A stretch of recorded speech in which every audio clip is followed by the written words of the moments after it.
Նա հաշվետվություն է տալիս Ադրբեջանին,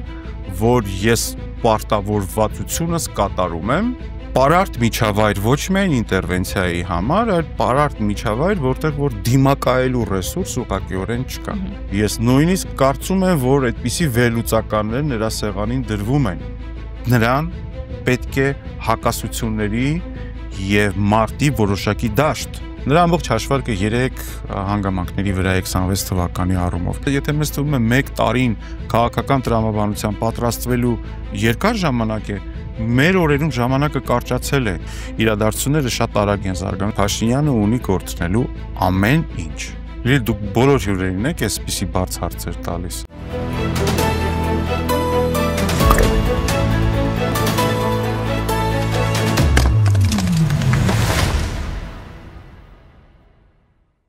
Բարև ձեզ, դուք դիտում եք հարցեր կան հաղորդումը, այսօր հարցեր կան Եվրոպական ուսումնասիրությունների կենտրոնի տնօրեն քաղաքական գիտությունների թեկնածու դոցենտ Վլադիմիր Մարտիրոսյանին։ Բարև ձեզ։ Ողջույն։ Շնորհակալ եմ, որ այստեղ եք։ Ես եմ շնորհակալ։ Դուք ասում եք, որ հայ առաքելական եկեղեցին հայաստանյան ներքաղաքական եւ ներհանրային դիսկուրսների խաղի մակարդակը փոխել է։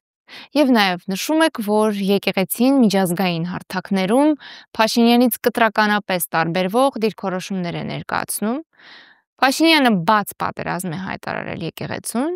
եւ եթե ներսում չկան մարդիկ, որոնք Փաշինյանին զգուշացնում են դրա վտանգավորության մասին, եւ ձեռքը չեն բռնում, չեն զսպում եւ չեն ասում, որ սա ազգային անվտանգությանը սպառնացող քայլ է, հետևաբար դա նշանակում է, որ ներսում չկա սրտացավ մարդ, ներսում ամեն ինչ նեխած է եւ Փաշինյանի գնացքը գնացել է։ Պարոն Մարտիրոսյան, եթե Նիկոլ Փաշինյանը հստակ խախտում է օրենքը, որովհետև կա Հայաստանի Հանրապետության եւ եկեղեցու հարաբերությունները կարգավորող օրենք, եւ այն ինչ անում է Փաշինյանը, այդ օրենքների դրույթները խախտող քայլեր են, հակասահմանադրական է։ Բայց միևնույն ժամանակ ուժային որևէ կառույց այդ մարդու ձեռքը չի բռնում, չի զսպում։ Սա նշանակում է, որ համակարգերը անգործության են մատնված եւ չեն դիմադրում Նիկոլ Փաշինյանին։ Գործ ունենք անարխիայի հետ։ Հետևաբար, սա ենթադրում է, որ Նիկոլ Փաշինյանի գնացքն է գնացել, թե որ Հայաստանի Հանրապետության գնացքն է գնացել։ Շատ լավ հարց տվեցիք, որի մեջ որ մի ամբողջական քաղաքական գործընթացների շերտերի բացահայտման խնդիր կա։ Շնորհակալ եմ ձեզ շատ պրոֆեսիոնալ հարցի համար։ Ծավալուն իհարկե։ Երևի թե անդրադարձս նույնպես ծավալուն պետք է լինի։ Ես կլսեմ համբերատար։ Այն, որ վերջի շրջանում Փաշինյանը այլևս մարտահրավեր է ազգային անվտանգության մակարդակի, դա քաղաքական եւ իրավական գնահատականի արժանի միայն չէ, այլ ուղղակի իրողությունները, որոնք որ կան, նույնիսկ հանրային արձագանքների առումով, որտեղ որ մենք այլևս գործ ունենք տաբուների խախտման հետ եւ հասարակությունը, հայ հանրությունը դրան ուղղակիորեն իմ կարծիքով պատշաճ մակարդակով, այս этаպում պատշաճ մակարդակով արձագանքում է, դա փաստ է։ Արդյոք կուզենար Փաշինյանը այս մարտահրավերների մեջ մտնել։ Բնականաբար ոչ։ Դա քաղաքական տրամաբանության մեջ ուղղակիորեն լուրջ դեստաբիլիզացիայի, սեփական վարկանիշը եւ սեփական անունը վտանգելու մի մեծ պրոցեդուրա է, մի մեծ process է։ Ստիպված է արդյոք, եթե ոչ, չէր ցանկանա, ստիպված է արդյոք դա անել։ Իմ կարծիքով միանշանակ այո։ Ես շեշտել եմ, այո, որ այնուամենայնիվ հայ առաքելական եկեղեցին իր տրամաբանության, իր կոչման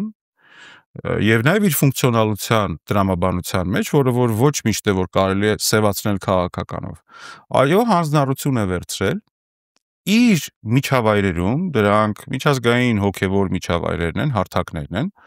ներկայացնելու այն ամենը, ինչը որ Փաշինյանին ուղղակիորեն արգելված է անել։ Ոչ թե ինքը չի ուզում դա անել, նախ դրա կարողականությունը չունի, երկրորդ այն պայմանավորվածությունների շրջանակներում, որոնք որ վստահաբար ինքը ունի եւ դրա ապացույցը իր քաղաքականությունն է, հանձնառություն ունի այդ ամենին չանդրադառնալ։ Արցախ, արցախցիների վերադարձի իրավունք, Արցախի հոգևոր եւ մշակութային մեծ ժառանգության պահպանության խնդիր եւ դրա վերհանման խնդիր, պահանջատիրության խնդիր, հայկականության պահանջատիրության խնդիր եւ այլն, մի շարք խնդիրներ, որոնք որ դուք երբեք չեք տեսնի, որ Փաշինյանը անդրադառնում է։ Դրան անդրադարձել է հայ ռաքելական եկեղեցին։ Եվ հայ ռաքելական եկեղեցին մատնացույց է արել այդ խնդիրները, որոնք որ կան։ Շեշտում եմ այն խնդիրները, որոնք որ արգելված են Փաշինյանին անել։ Ինչու են արգելված։ Նա իր քաղաքական գոյության ողջ տրամաբանությունը կառուցում է ապագայի վրա։ Այդ ապագայի հիմնական լեյտմոտիվը խաղաղությունն է,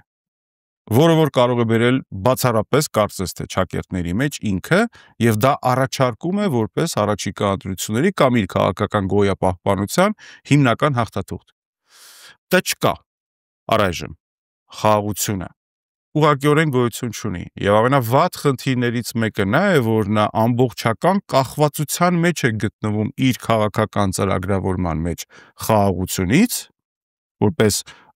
պրոդուկտ քաղաքական, որը որ ինքը կառաջարկի հայ հանրությանը, իսկ խաղաղության թուղթը գտնվում է Ադրբեջանի ձեռքում։ Կտա թե ոչ։ Այս նույն տրամաբանության մեջ խնդրում եմ դիտարկել հետեւյալ հանգամանքը։ Եթե նա կամ Հայաստանից որևէ մեկը ինստիտուցիոնալ առումով դուրս է գալիս այն պայմանավորվածությունների եւ պարտավորվածությունների փաթեթից, Ադրբեջանը դա մատնացույց է անում եւ դա քաղաքականացնում է եւ որպես մեղադրանք ուղղում է Փաշինյանին, շարունակելով այն հանգամանքը, որ դու խախտում ես կամ երկակի խաղ ես տանում, կամ ապացուցիր, որ դու ունակություն ունես այն պայմանավորվածությունները ամբողջական վերահսկելու եւ իրողություն դարձնելու,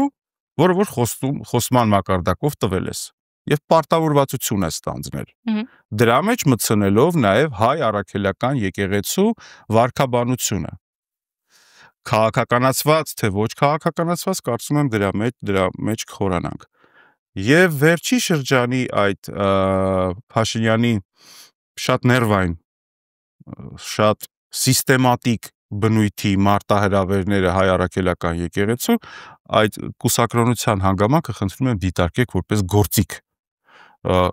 ինչպես հասնել եւ ինչպես վարկաբեկելու գործիք, այլ ոչ թե մի սկզբունքային հարց։ Բարձր չէ որ Փաշինյանի որևէ սկզբունքային հարցեր ուղղակիորեն առավել եւս արժեքային հարցեր չեն հետարկվում, նրան հետարկվում բացառապես իր քաղաքական շահը։ Եվ ամեն օրվա այդ սիստեմատիկ մարտահրավերը, ամեն առավոտյան սիստեմատիկ մարտահրավերը գալիս է ապացուցելու մենք հանգամանք, նա հաշվետվություն է տալիս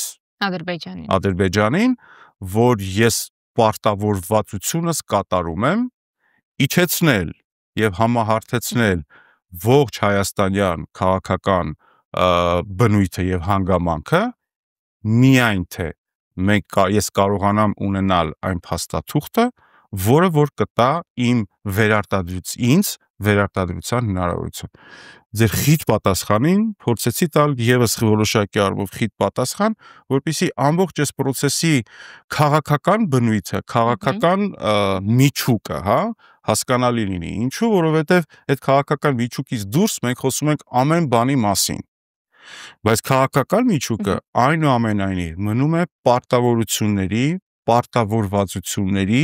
սահմաններում գործելու Փաշինյանի քաղաքական ուղենիշը։ Սրանից առավել եւս բխում է այդ հարցը, որ եթե ակնհայտորեն Փաշինյանը իրականացնում է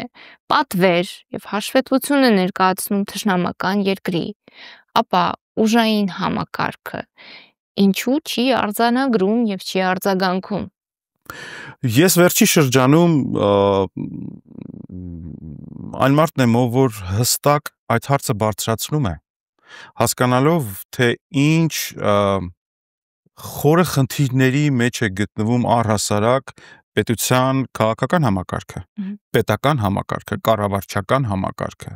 թե ինչ աստիճանի կախվածության մեջ է գտնվում վոլյունտարիզմի տրամաբանության մեջ է գտնվում։ Այդ համակարգը երբեք լավ պրոդուկտ տալ չի կարող, զարգացում տալ չի կարող, որովհետև ոչ թե որ իրեն վերագրված օրենքի եւ իր պարտականությունների բացառապես շրջանակներում է գործում, այլ մեկ մարդու ավտորիտար կամքի իրականացման։ Այսինքն թե Փաշինյանի այս վարքը, որը որ կրկնում եմ, ազգային անվտանգության մակարդակի մարտահրավեր է ներհանրային, ինչը որ դեստաբիլիզացնում է նախ հանրային միասնությունը, հանդարտությունը, ստեղծում է բացարձակ այլ բարձրության պատնեշներ, որոնք որ գոնե թե միջև հիմա կային պատնեշ էին, բայց սա բերում է մի իրավիճակի, երբ որ քայքայվում է ներհանրային ռեսուրսը։ Եվ դա ամենակարևորը մեծ վտանգ է արտաքին մարտահրավերներին դիմակայելու առումով։ Այսինքն մենք ունենալու ենք հասարակություն, որը որ այն աստիճանի է պառակտված, որ այդ պառակտվածությունը այն աստիճանի վտանգավոր է, որ նա նույնիսկ կարող է արտաքին վտանգներին այլևս դիմակայելու ունակություն չունենալ։ Այսինքն պարարտ միջավայր է ներողություն ստեղծվելու ինտերվենցիայի համար։ Միանշանակ պարարտ միջավայր ոչ միայն ինտերվենցիայի համար, այլ պարարտ միջավայր, որտեղ որ դիմակայելու ռեսուրս ուղղակիորեն չկա։ Սա նոնսենս է։ Նոնսենս է այն առումով, որ դա միշտ արվում է դրսից։ Դա միշտ անում են քո արտաքին ախոյանները դրսի միջոցներով։ Նոնսենսը կայանում է նրանում, որ այդ ողջ վարքաբանությունը արվում է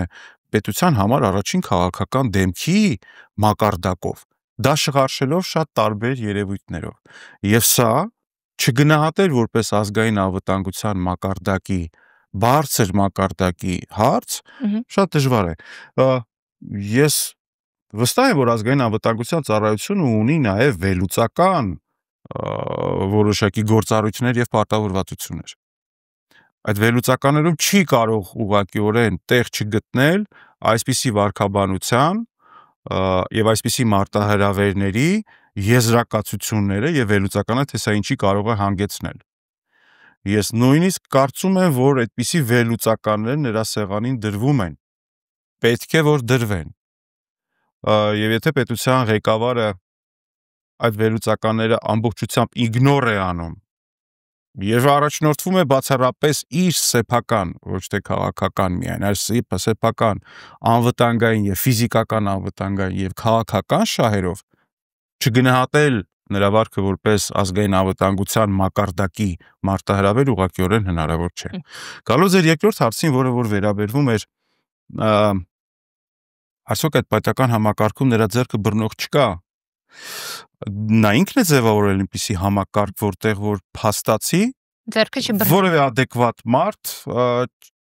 չի փորձում դա անել, իմանալով թե դա ինչ վտանգներ կարող է իրենից ներկայացնել իր սեփական կարիերայի, պաշտոնի համար, բայց սա եւս նոնսենս է։ Նոնսենս է այն առումով, որ չգտնվեց գոնե թե մեկը, ով այս վերջին մեկ շաբաթվա ընթացքում լինելով հավատավոր հետևորդ, նորից էլի իր համար գերակա դարձներ անվտանգության խնդիրը, որը որ բարձրացնում է Փաշինյանը իր վարքով, եւ ստորադասել իր սեփական շահը։ Այսինքն թե այդ բյուրոկրատական համակարգը, ես չեմ խոսում նրա կուսակցականի մասին, այդ նույն բյուրոկրատական համակարգը եւս խորը լճացման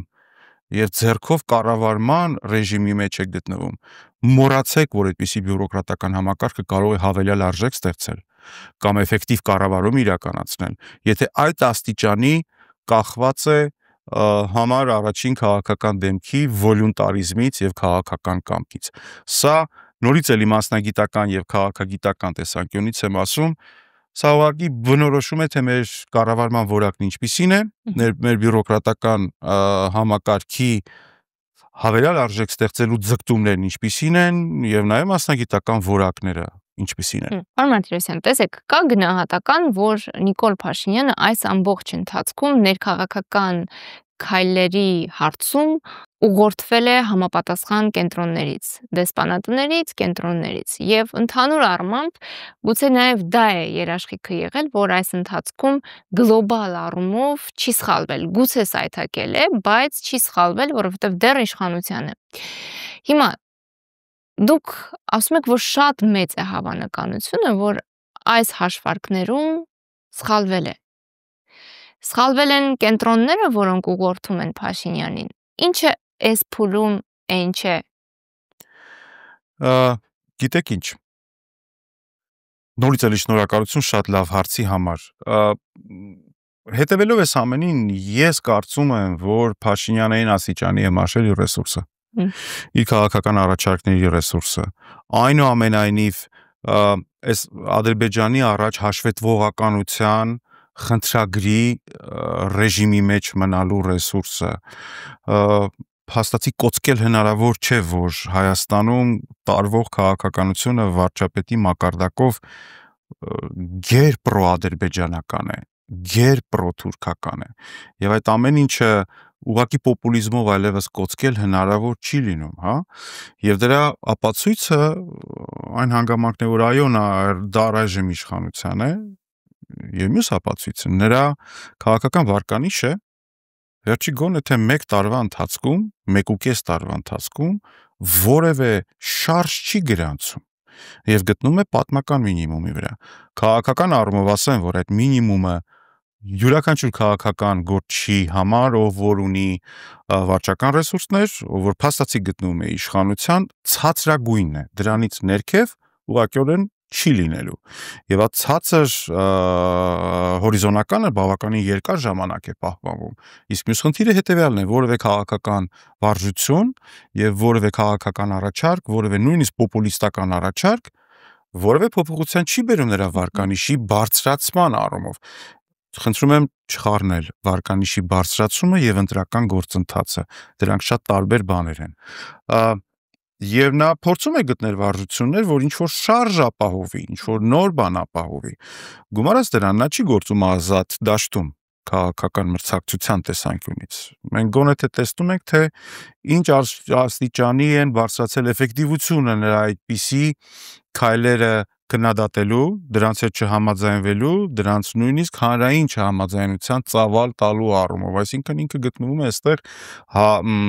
մրցակցության մեջ, հա, հակասությունների դաշտի մեջ։ Վերջին եկեղեցու նկատմամբ մարտահրավերը նաև ունեն քաղաքական որոշակի հաշվարկի բնույթ, հա։ Յուրաքանչյուր ավտորիտար իշխանությանը օդի ու ջրի պես պետք է թշնամի, որպեսզի նա կարողանա իր ճշմարտացիությունը ապահովել սև ու սպիտակի տրամաբանության մեջ, թշնամու հետ համեմատության մեջ եւ այլն եւ այլն։ Իհարկե մեծագույն դժբախտությունը նա է, որ Փաշինյանը թշնամիներին ման է գալիս ներսում։ Միևնույն ժամանակ հստակ եւ ապացուցված այն հանգամանքը, որ նրանք դրսում են, իդեմս Հայաստանի նկատմամբ հավակնություններ ունեցող Ադրբեջանի, հատկապես Ադրբեջանի եւ Թուրքիայի։ Բայց քանի որ կախվածությունը նրանց կամքից այնքան շատ է, որ նրանց թշնամի համարել չի կարող եւ այդ ռեսուրսի, թշնամության ռեսուրսի կամ մարտահրավերի ռեսուրսով չի կարողանում ապահովագրել եւ ներքին ռեսուրս հավաքել, նա ընտրել է ներքին թշնամինի։ Իսկ ներքին թշնամու արկայությունը իր համար ուղղակիորեն շատ մեծ անհրաժեշտություն է։ Մեծագույն բարոյական դժբախտությունը նրանում է, որ նրա վերջնախաղը մոտենում է այնպիսի մի հանգրվանի, որ նա որոշել է որպես թշնամի եւ որպես մարտահրավեր նետելու օբյեկտ վերցնել հայ առաքելական եկեղեցուն։ Շեշտում եմ, հայ առաքելական եկեղեցուն նետել մարտահրավերներ, օգտագործել ամենավերջին բարոյական նության հետ կապ չունեցող գործիքները, շեշտում եմ, հայ հասարակության համար երեխան սակրալ ընկալումներ եւ սակրալ մակարդակի երևույթ է։ Օգտագործել այդ հանգամանքը երևույթական, ենթադրաբար, հա, օգտագործել այդ երևույթը, կրկնում եմ, երեխայի սակրալ լինելու հանգամանքը մեր հանրության ընկալումների մեջ, քաղաքական շահերի խորացման առումով, դա ոչ միայն քաղաքական բարոյականության հետ, քաղաքական մշակույթի հետ, այլ նաև ուղղակի բարոյականության հետ որևէ առնչություն չունի։ Իսկ այդ հանգամանքին նա կարող էր շատ երկար ժամանակ արդեն ծանոթ լինել, եթե այդպիսի հանգամանքը օգտագործման ենթակա էր։ Ինչու է նա հիմա անում դա։ Իմ կարծիքով նա ընտրել է հետևյալ գործիքակազմը՝ սև ու սպիտակի տրամաբանության մեջ։ Այն ինստիտուտը պետական, հայկական, համահայկական ինստիտուտը, որ աներկբա է իր կշռի, իր վարկանիշի եւ իր ազգային նշանակության մեջ, դա հայ առաքելական եկեղեցին է։ Իմ կարծիքով նրա ոչ քաղաքական հաշվարկը հետեւյալն է. ողջ հինը, ողջ նախկինը հավաքել միտեղ, որովհետեւ առանձին նրանց հետ մրցակցելը Գյումրին ցույց տվեց, որ բավականին դժվար է, հավաքել միտեղ պիտակավորման առումով, որակավորման առումով եւ նույնիսկ թշնամացման առումով ստեղծել մեկ թիրախ, որտեղ որ կհավաքվեն բոլորը եւ այդ առումով ցույց տալ կոնտրաստը։ Այսինքն ուզում է ցույց տալ, որ եկեղեցին ընդդիմությանն է, ներողություն։ Ես մի քիչ մանրամասնած եմ ասում, որպեսզի կարողանամ հիմնավորել, բայց ինձ թվում է քաղաքական վարժության տրամաբանությունը դա է։ Ուղղակիորեն դա է։ Նորից էլի նախկինի եւ հնի, սպիտակի եւ սևի, ներկայի, ապագայի եւ նախկինի վարժության մեջ։ Նա շատ ուրախ կլիներ ունենալ խաղաղության պայմանագիր կոչված մի թուղթ, որի վրա որ կկառուցեր իր ամբողջ հետագա նախընտրական տրամաբանությունը, նա դա չունի։ Իսկ նրան պետք է հակասությունների եւ մարտի որոշակի դաշտ, որտեղ որ նա կարողանա ապացուցել իր հավակնությունները կամ իր ճշմարտությունները։ Վերջի վերջո սա պայքար ընտրողի համար։ Ամբողջ քաղաքականությունն է պայքար ընտրողի համար։ Պարոն Մարտիրոսյան, դուք հիշեցրիք Փաշինյանի վարկանիշի մասին, որը աննախադեպ ցածր է։ Շատ կարևոր շեշտադրում արեցիք, որ չշփոթել վարկանիշը ընտրական գործընթացների հետ։ Իմ հարցը հենց դրա մասին է լինելու։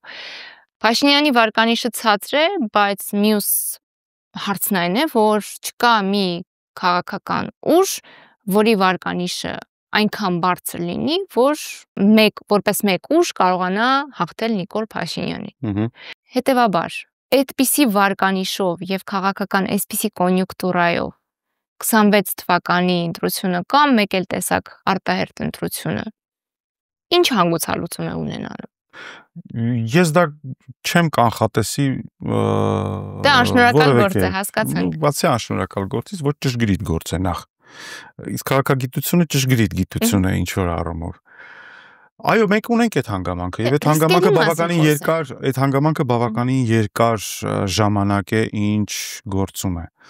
Այստեղ նաեւս տեսնում է ռիսկայնություն։ Ռիսկայնությունը նաեւ այդ ցանցային եւ միմյանցից բաժանված անկախ գործող, բայց ընդդիմադիր դաշտում գործող բազմաթիվ ակտորների հանգամանքն է։ Այդտեղ պայքարը բավականին դժվար է։ Գյումրին ապացուցեց, որ դրա դեմ դիմակայելը շատ ավելի դժվար է, քան երբ որ կենտրոնացնում ես միտեղ, հավաքագրում ես միտեղ, սարքում ես թիրախ եւ սպիտակի տրամաբանությունը աշխատում է։ Այո, այդ ռիսկայնությունը ինքը Գյումրիից հետո կարծես թե հաշվել է եւ այս վերջին գործողությունները նաեւ, մեկ տանիքի տակ, մեկ որակման տակ, մեկ բնույթի տակ հավաքագրելու նաեւ այդպիսի քաղաքական վարժության տրամաբանության մեջ են իր կողմից։ Դրանից պետք է բոլոր քաղաքական ուժերը, քաղաքական հավակնություններ ունեցողները պետք է ենթադրություններ անել, եթե մենք խոսում ենք 26 թվականի մասին։ Այնուամենայնիվ, ֆիքսենք մեկ բան, նրա ամբողջ հաշվարկը 3 հանգամանքների վրա է 26 թվականի առումով, եւ նա ատամներով փորձելու է այդ 3 ընտրաշերտերը կամ ընտրազանգվածները պահել։ Դա նախ եւ առաջ վարչական եւ կոնյունկտուրային ռեսուրսն է, այն պետական ապարատը, որը իրենից կախման մեջ է պահել եւ ձեռքով է ուղղորդում։ Երկրորդը դա չկողմնորոշվածների, միևնույնականների, անտարբերների, քաղաքականությամբ չզբաղվողների մի հոտ զանգվածն է, որոնց հետ նա ամենաշատն ու ամենահայկական քաղաքական դաշտում ամենաշատը եւ ամենաթիրախայինն է աշխատում։ Երրորդ բլոկը դա բոլոր տեսակի փոքրամասնությունների, աղանդավորական շերտերի եւ այլնի, այն շերտն է, որոնք որ եւս կարող են իրենից կախում ունենալ, որովհետեւ ոչ տրադիցիոն եւ ոչ պահպանողական թևն են, լիբերալ թևը, ուլտրալիբերալ թևերը եւ այլն։ Այս 3 շերտերի հետ նա պետք է շատ լավ աշխատի եւ նրանց բավարարման ռեժիմով աշխատի։ Այս 3 շերտերի հետ պիտի աշխատի նաեւ ընդդիմությունը, չէ՞։ Միանշանակ պետք է աշխատի եւ բոլոր նրանք, ովքեր որ կարծում են, որ իրենց գործը չէ նրանց հետ աշխատելը, սխալվում են։ ընտրությունների կամ քաղաքական գործընթացների համար պայքարը յուրաքանչյուր ձայնի համար է պետք մղել, այլ ոչ թե սեփական ձայները պահելու։ Հաղթանակը գալիս է, երբ որ դու վերցնում ես ողջ դաշտը եւ այդ ողջ դաշտից կարողանում ես հավաքել այն ձայները, որոնք որ ունես, այլ ոչ թե աշխատում ես այդ ողջ դաշտի ինչ որ մի բազայի հետ։ Հավաքում ես այդ բազայից մաքսիմում։ Պարոն Մարտիրոսյան, գուցե իմ տպավորությունը սխալ է, ես չեմ բացառում, բայց այդուհանդերձ կա այդպիսի տպավորություն, որ ընդդիմադիր ուժերը հաշտվել են այդ մտքի հետ, որ ավել ձայն շրջանակից դուրս ավել քվե չեն կարող ստանալ եւ հիմա պայքարում են այդ փոքր շրջանակի ձայների համար։ Դա փոքր շրջանակ չէ, Լիլիթ։ Համեմատաբար փոքր։ Խնդիրը փոքր շրջանակը չէ, խնդիրը նրանում է, որ նույնիսկ վերապահումներ ունեն, որ նույնիսկ իրենց շրջանակների հետ նրանք լավ չեն աշխատում։ Այս նույնիսկ այդ փոքր շրջանակների հետ իրենք լավ չեն աշխատում, կանխատեսելիության առումով, քաղաքական առաջարկի առումով, լիդերության առաջարկի առումով։ Չնայած մենք վերջերս որոշակի շարժեր այլևս առաջնորդությունների կամ առաջնորդությունների մասին պատկերացումների առումով տեսնում ենք, բայց աշխատանքը պետք է ագրեսիվ տարվի։ Մեր քաղաքական ժամանակը շատ է կարճացել։ Եթե մեզ թվում է 1 տարին քաղաքական տրամաբանության պատրաստվելու երկար ժամանակ է, մեր օրերում ժամանակը կարճացել է։ 24 ժամը այլևս 24 ժամ չէ։ Եթե 24 ժամը սովորական կյանքում 24 ժամ է, քաղաքական ժամանակահատվածում դա 10-ից պակաս է նույնիսկ։ Իրադարձությունները շատ արագ են զարգանում եւ բոլորը պետք է հետեւություններ անեն։ Այն մարտահրավերների խորությունը, որոնց քաղաքական եւ բարոյական առումով պատրաստ է Փաշինյանը, հանուն սեփական ոչ թե իշխանության, այլևս անվտանգության, քաղաքական անվտանգության, ֆիզիկական անվտանգության համար այդ ժամանակների մեջ պետք է տեղավորվել եւ շատ օպերատիվ լինել։ Պարոն Մարտիրոսյան, տեսեք, Նիկոլ Փաշինյանը այս քաղաքական պայքարը, ինչպես դուք ընդգծեցիք, ոչ թե ընկալմեզուտ իշխանության համար պայքար, այլ էգզիստենցիալ։ Եվ դրա համար է, որ իր քայլերը, իր գործիքները եւ իր պատրաստակամությունը գծեր չեն ճանաչում։ Մինչդեռ ընդդիմությունը այս պայքարը էգզիստենցիալ չի ընկալում։ Սա զուտ քաղաքական պայքար է ընկալում։ Ինձ թվում է վերջին իրադարձությունները հատկապես հայ առաքելական եկեղեցու հետ մարտահրավերների առումով կստիպի բոլորին հասկանալ, որ այնուամենայնիվ այս պայքարը էգզիստենցիալ է։ Ես կարծում եմ, որ պետք է որ ստիպի նաև հայ առաքելական եկեղեցուն հասկանալ, որ այս պայքարը էգզիստենցիալ պայքար է։ Հատկապես Բագրատ Սրբազանի առաջնորդած սրբազան պայքարից հետո հայ առաքելական եկեղեցին եւս հետևություն պետք է անի, որ այնինչ կատարվեց գոնե թե 1 տարի առաջ, իրեն չապահովագրեց մարտահրավերներից։ Եվ այդ մարտահրավերները հիմա եկել եւ հասել են Էջմիածին։ Սա շատ կարևոր հանգամանք է, որ բոլորը պետք է հասկանան եւ ընկալեն։ Այս մարտում դուք ճիշտ եք, Փաշինյանը ունի կորցնելու ամեն ինչ։ Նրա դեմ պայքարողները եւս պետք է հասկանան, որ պայքարում են մարդու հետ, ով որ պատրաստ է կամ ունենալ ամեն ինչ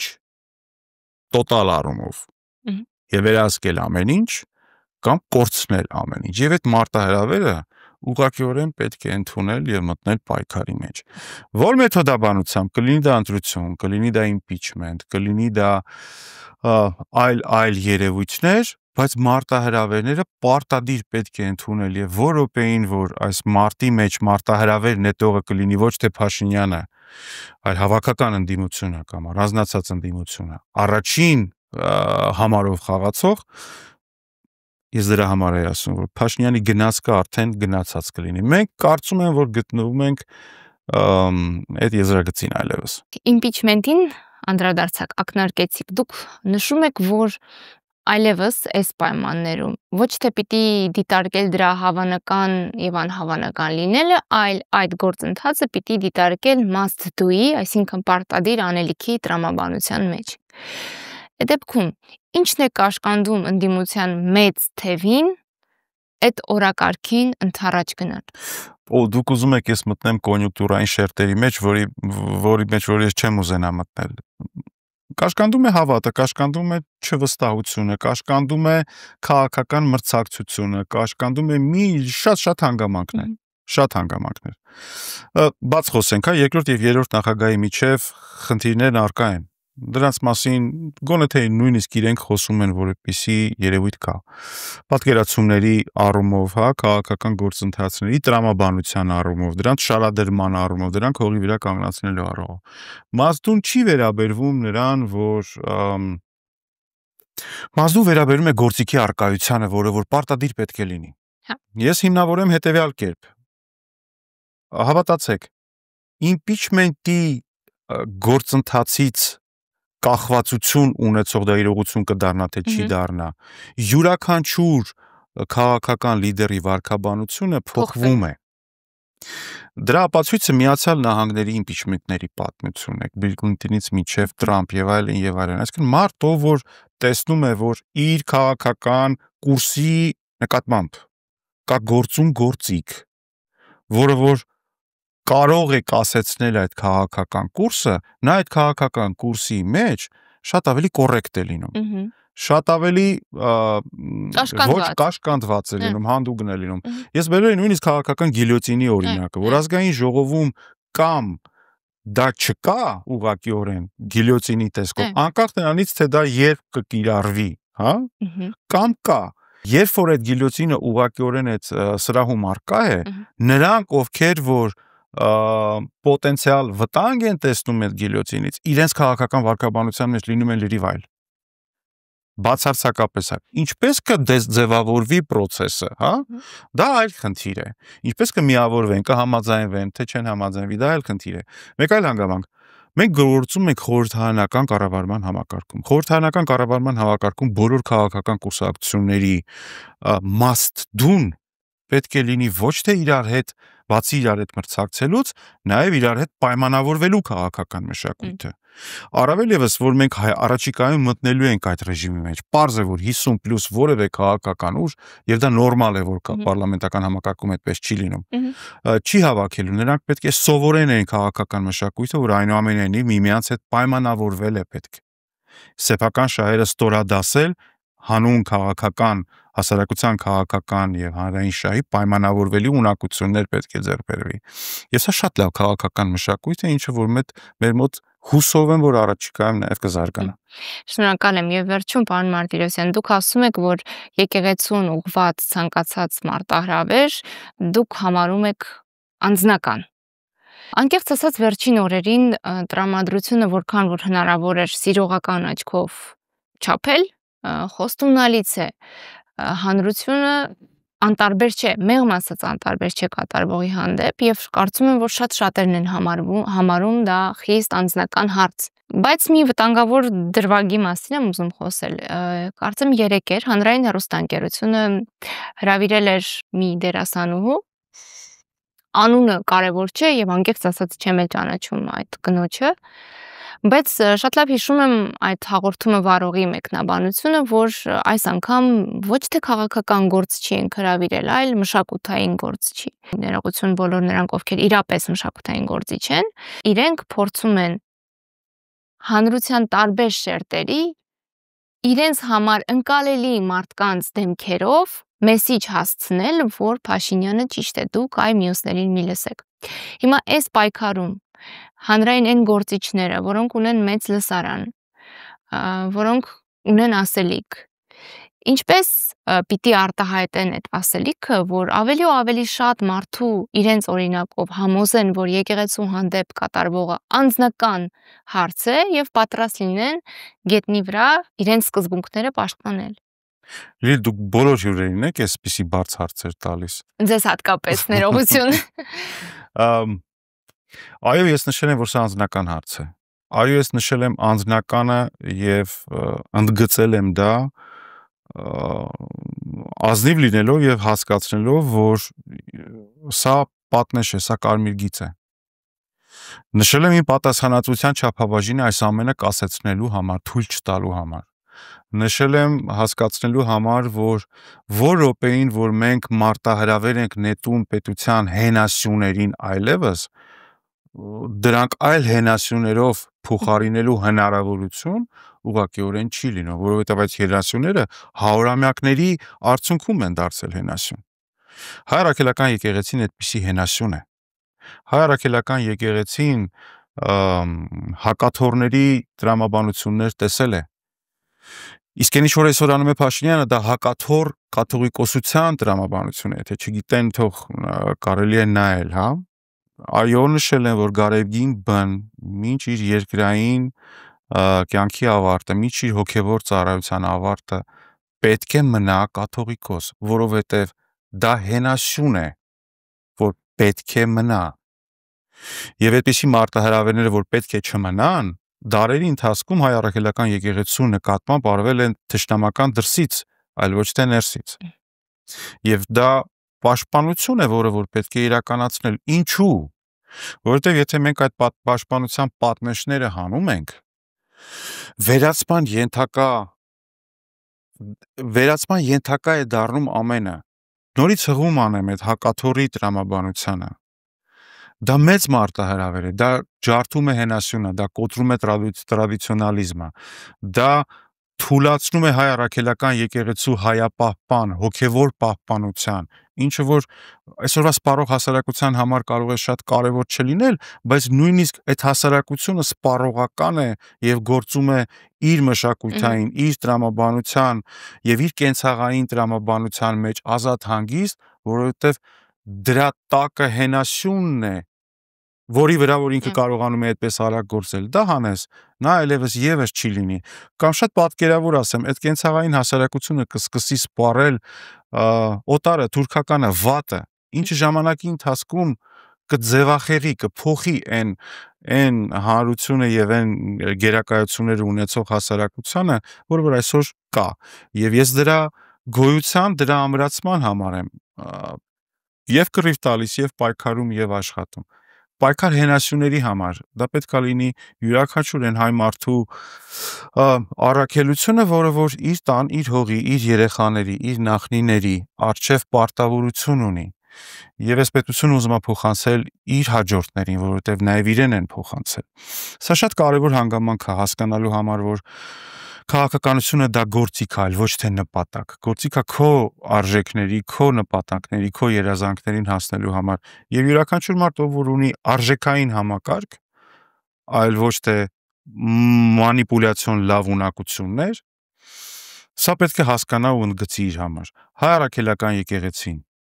Իսա պայքարը ոչ թե վեհապարի դեմ, այլ հայ առաքելական եկեղեցու գերակայող դիրքերի դեմ, դրանք քայքայելու համար, հակաթոր ստեղծելու համար, որը որ կտալանջատի հոգևոր, մշակութային, հենասյունային երևույթները, որը որ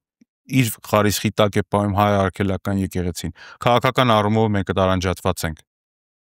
Քաղաքականությունը մեզ տարանջատել է։ Քաղաքական շահերը բոլորը փորձում են ման գալ։ Դրանից է որ այսօր լավ վիճակում չենք։ Էս մի հենասյուն է, պետք է անբեկանելի ամուր մնա իր դիրքերին։ Շնորհակալություն։ Ես եմ շնորհակալ։